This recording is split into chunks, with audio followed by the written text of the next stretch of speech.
আসসালামু আলাইকুম প্রিয় দর্শক, সবাই কেমন আছেন? প্রতিদিনের মতো চলে আসলাম এই মুহূর্তের আজকের 10 অক্টোবর 2025 রোজ শুক্রবারের খুবই গুরুত্বপূর্ণ বঙ্গোপসাগরের নতুন নিম্নচাপ, ঘূর্ণিঝড়, তাপপ্রবাহ, শৈত্যপ্রবাহ, ঝড় বৃষ্টির খুবই গুরুত্বপূর্ণ আজকের আবহাওয়ার খবর নিয়ে। অবশেষে দেশ ত্যাগ করল শক্তিশালী বর্ষা মৌসুম। ঠিক এরই মধ্যে আবারও মেঘ বৃষ্টি নিয়ে বিশেষ দুঃসংবাদ দিল আবহাওয়া দফতর।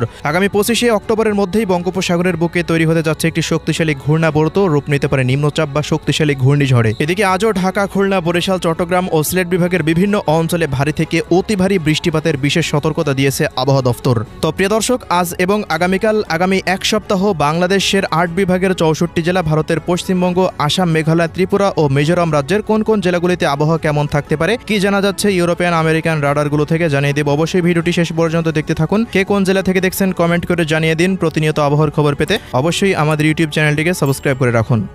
প্রিয় দর্শক, আমরা প্রতিদিনের মতো সরাসরি এ পর্যায়ে চলে আসলাম ইউরোপিয়ান আবহাওয়ার পূর্বাভাস মডেল রাডারের কৃত্রিম ভূ উপগ্রহ চিত্র বা স্যাটেলাইট ইমেজে।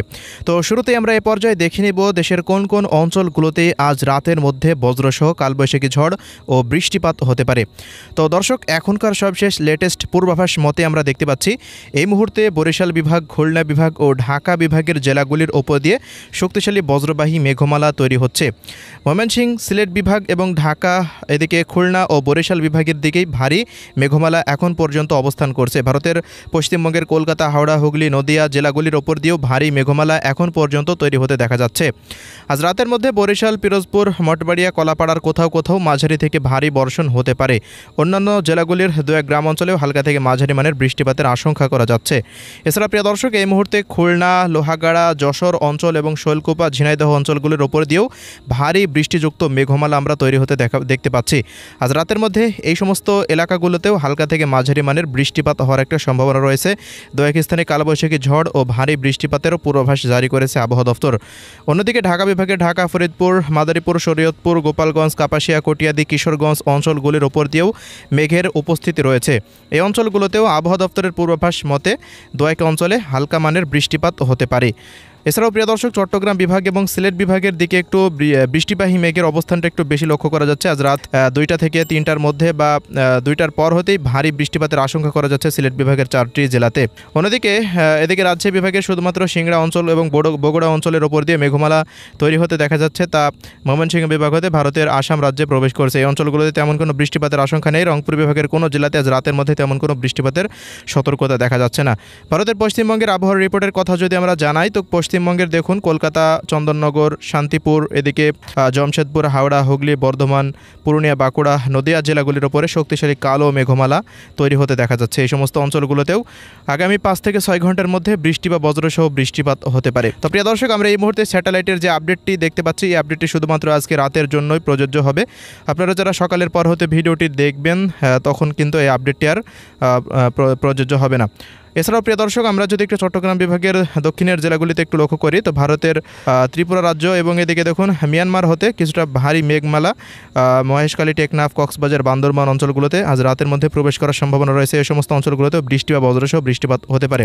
প্রিয় দর্শক, এই মুহূর্তে আমরা একটু সামুদ্রিক আবহাওয়ার দিকে লক্ষ্য রাখবো। তো এখনকার পরিস্থিতি অনুযায়ী দেখা যাচ্ছে যে গেল কয়েকদিন বঙ্গোপসাগরের মধ্যে শক্তিশালী গভীর মেঘমালা অবস্থান করছে। এখনও পর্যন্ত সেই মেঘগুলো আনাগোনা করছে।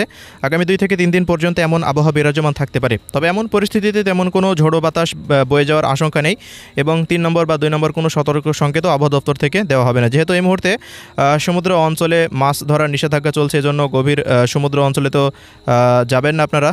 এজন্য আবহাওয়া দপ্তর থেকেও তেমন কোনো সতর্ক সংকেতও দেওয়া হবে না। এছাড়া প্রিয় দর্শক, এই মাসের 25 অক্টোবরের মধ্যে বঙ্গোপসাগরের বুকে একটি শক্তিশালী নিম্নচাপ তৈরি হওয়ার সম্ভাবনা রয়েছে, যা পরবর্তী সময়ে ঘূর্ণিঝড়ে রূপান্তরিত হতে পারে।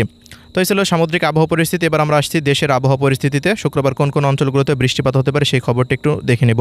তো প্রিয় দর্শক, শুক্রবার ভোরের পর হতে দেখা যাচ্ছে বরিশাল এবং এদিকে চট্টগ্রাম বিভাগের জেলাগুলির ওপর দিয়ে মেঘের উপস্থিতি একটু বেশি থাকতে পারে। অন্যান্য জেলাগুলিতেও, বিভাগগুলিতেও হালকা মানের মেঘের কিছুটা আনাগোনা থাকবে।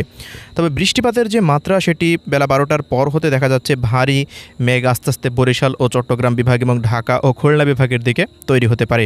ওই মুহূর্তে বরিশাল বিভাগের বেশ কিছু স্থানে হালকা থেকে মাঝারি মানের বৃষ্টিপাত হওয়ার সম্ভাবনা রয়েছে। আমরা সেই আপডেট আসছি। খুলনা বিভাগের সাতক্ষীরা, যশোর, নড়াইল, খুলনা, মংলা, বাগেরহাট, লোহাগাড়া এবং এদিকে ঝিনাইদহ এই অঞ্চলগুলো, এদিকে কুষ্টিয়া, মেহেরপুর, চুয়াডাঙ্গা, ঝিনাইদহ অঞ্চল, চুয়াডাঙ্গার আশেপাশ দিয়ে আকাশ কিছুটা মেঘলা নিয়ে থাকার সম্ভাবনা রয়েছে। তবে বেলা বৃদ্ধি পাওয়ার সঙ্গে সঙ্গে দু এক অঞ্চলে তীব্র খরা থাকবে এবং বেশ কিছু অঞ্চলে ভারী বৃষ্টিপাতও হতে পারে।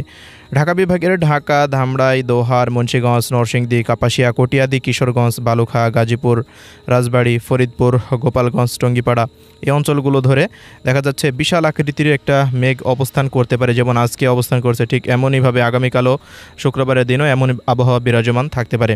অন্যদিকে ময়মনসিংহ বিভাগ, রাজশাহী বিভাগের রাজশাহী, চাঁপাইনবাবগঞ্জ, নওগাঁ, জয়পুরহাট, বগুড়া, সিংড়া, সিরাজগঞ্জ, পাবনা, নাটোর অঞ্চলগুলোর ওপর দিয়ে দেখা যাচ্ছে যে আবহাওয়াটা কিছুটা পরিষ্কার থাকার সম্ভাবনা রয়েছে। এই অঞ্চলগুলোতে তেমন কোনো বৃষ্টিপাতের আশঙ্কা না থাকলেও যদি হঠাৎ মেঘমালা তৈরি হয় তবে তীব্র বজ্রপাতের সাথে ভারী বৃষ্টিপাতের সম্ভাবনা রয়েছে। যেহেতু বর্তমানে মৌসুমী বাতাস দেশ থেকে বিদায় নিতে শুরু করে দিয়েছে এবং মেঘ যে অঞ্চলে তৈরি হচ্ছে সেই মেঘের মুভমেন্ট স্পিড খুবই স্লো, এজন্য কিন্তু বৃষ্টিপাতটা সেই অঞ্চলে ভারী আকারে হতে পারে। এদিকে রংপুর বিভাগের আবহাওয়াতেও দেখা যাচ্ছে সারাদিনে আকাশ অস্থায়ীভাবে আংশিক মেঘলানি থাকতে পারে, পরিষ্কার থাকতে পারে। সারাদিনে ভ্যাপসা গরম রংপুর বিভাগে অব্যাহত থাকতে পারে। রংপুর, দিনাজপুর, ঠাকুরগাঁও, পঞ্চগড়, নীলফামারী, লালমনিরহাট, কুড়িগ্রাম ও গাইবান্ধা জেলাগুলিতে তেমন কোনো বৃষ্টিপাতের আভাস পাওয়া যাচ্ছে না। যদি নতুন কোনো বৃষ্টিপাতের সতর্কতা উঠে আসে আমরা অবশ্যই ফেসবুক পোস্টের মাধ্যমে আমাদের ফেসবুক পেজে জানিয়ে দেব। এদিকে সিলেট বিভাগের আবহাওয়ার রিপোর্টে দেখতে পাচ্ছি সিলেট, সুনামগঞ্জ, মৌলভীবাজার, হবিগঞ্জ, কামালগঞ্জ, কোলাউড়া, বড়লেখা, বিশ্বমপুর, শতকবাজার, ইতনা এই অঞ্চলগুলোর কোথাও কোথাও দিনের বেলা আবহাওয়া পরিষ্কার থাকলেও রাত 10টার পর হতে দেখা যাচ্ছে শক্তিশালী বজ্র বৃষ্টির মেঘ সিলেট, সুনামগঞ্জ, মৌলভীবাজার, হবিগঞ্জের কোথাও কোথাও তৈরি হতে পারে। তো এই মেঘের দ্বারা কিন্তু ময়মনসিংহ বিভাগ এবং ঢাকা বিভাগের কিশোরগঞ্জ, গাজীপুর, টাঙ্গাইল অঞ্চলগুলো এবং এদিকে ময়মনসিংহ, শেরপুর, জামালপুর অঞ্চল পর্যন্ত বিস্তার লাভ করে ব্যাপক হারে বৃষ্টিপাত ঘটানোর একটা সম্ভাবনা রয়েছে। বৃষ্টিপাত হয়েছে কিনা অবশ্যই আপনারা কমেন্ট করে জানাবেন যদি ভিডিওটি রাত্রিবেলায় দেখে থাকেন আগামীকাল শুক্রবার। এদিকে বরিশাল বিভাগের যে আপডেটের কথা আমরা বললাম, বিকালের পর হতে বরিশাল এবং চট্টগ্রাম বিভাগের ব্রাহ্মণবাড়িয়া, কুমিল্লা, হোমনা, ব্রাহ্মণপাড়া, বড়িচং, নবীনগর, হাজীগঞ্জ, লাকসাম, এদিকে রায়পুর, চৌমোহনী, ফেনী, নোয়াখালী, লক্ষ্মীপুর, চাঁদপুর, মানিকছড়ি, খাগড়াছড়ি, দীঘিনালা, লংগদু, এদিকে রাঙ্গামাটি, বিলাইছড়ি, ফটিকছড়ি উপজেলা, চট্টগ্রাম এই অঞ্চলগুলো ধরে ব্যাপক হারে মেঘের উপস্থিতি থাকতে পারে। এজন্য বৃষ্টি বা বজ্রসহ বৃষ্টিপাতের মাত্রাটা বৃদ্ধি পাওয়ার সম্ভাবনা রয়েছে। ভারতের ত্রিপুরা রাজ্যের দিকেও একই আবহাওয়া বিরাজমান থাকতে পারে। এর পরবর্তী সময় মেঘগুলো আস্তে আস্তে চট্টগ্রামের দক্ষিণাঞ্চলের দিকে সরে যেতে পারে। এই মুহূর্তে সাতকনিয়া, রাওয়ানছড়ি, রাজস্থলী, কুতুবদিয়া, মহেশখালী, টেকনাফ, বান্দরবান, কক্সবাজার অঞ্চলগুলোর উপর দিয়েও বৃষ্টিপাতের মাত্রাটা কিছুটা বৃদ্ধি পাওয়ার সম্ভাবনা রয়েছে। যদি মেঘটি তৈরি হয় তবেই কিন্তু বৃষ্টিপাতটি হতে পারে। আর যদি মেঘ যদি তৈরি না হয় তবে তেমন কোনো বৃষ্টিপাতের আশঙ্কা নেই। রাডার থেকে দেখা যাচ্ছে যে মেঘমালা তৈরি হতে পারে, এমনই কিন্তু পূর্বাভাসে দেখা যাচ্ছে। তো এবার আসছে ভারতের পশ্চিমবঙ্গের আবহাওয়ার রিপোর্টে। পশ্চিমবঙ্গের কলকাতা, চন্দননগর, উত্তর ও দক্ষিণ 24 পরগনা, পূর্ব পশ্চিম মেদিনীপুর, নদিয়া, হাওড়া, হুগলি, বর্ধমান অঞ্চলগুলির ওপর দিয়ে আবহাওয়াতে কিছুটা মেঘলা থাকতে পারে এবং দু এক অঞ্চলে বৃষ্টিপাত হতে পারে। তবে পুরুলিয়া, এদিকে মালদা, উত্তর ও দক্ষিণ দিনাজপুর, শিলিগুড়ি, দার্জিলিং, জলপাইগুড়ি, আলিপুরদুয়ার, কোচবিহার, কালিম্পং অঞ্চলগুলোতে তেমন কোনো বৃষ্টি বা বজ্রসহ বৃষ্টিপাতের আভাস পাওয়া যাচ্ছে না। এই সমস্ত অঞ্চলগুলোতে সারাদিনে তীব্র ভ্যাপসা গরম অব্যাহত থাকতে পারে। আসাম রাজ্যে আকাশ কিছুটা মেঘলা নিয়ে থাকতে পারে, তবে তেমন কোনো বৃষ্টিপাতের সম্ভাবনা দেখা যাচ্ছে না। তো প্রিয় দর্শক, শনিবার, রবিবার, সোমবার পর্যন্ত বৃষ্টিপাত কিছুটা হতে পারে দক্ষিণাঞ্চলে, তবে 15 তারিখের পর হতে বৃষ্টিপাতটা বন্ধ হয়ে যেতে পারে।